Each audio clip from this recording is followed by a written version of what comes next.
We represent, our clients are individuals who have used Roundup, all of whom who have developed non-Hodgkin's lymphoma, a specific type of cancer.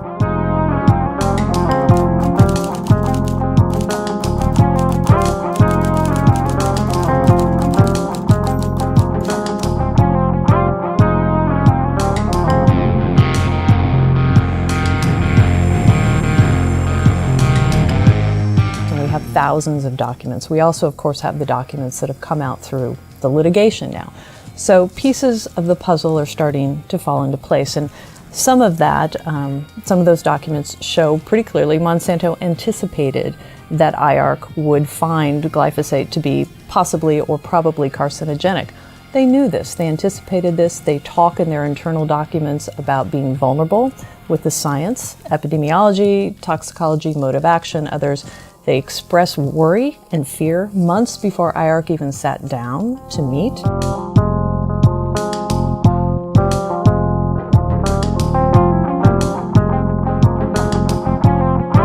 I can say definitely Monsanto,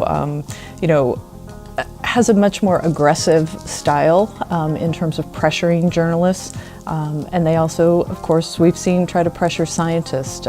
They get peer reviewers who reject articles that show that glyphosate is carcinogenic. Hey, remember that $1 million lab we provided your university? Payback time.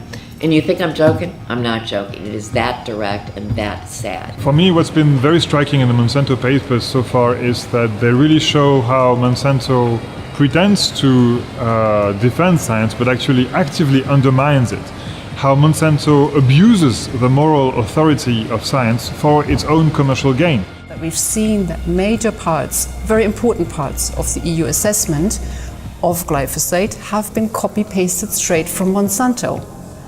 Now, we cannot call this an independent assessment any longer. I think that regulators and members of the public, members of the press, need to pay more attention to the truth, to the actual, authentic, independent science, because the evidence shows us very clearly that the science that regulators have been relying on is not true, it's not authentic, it's manipulated.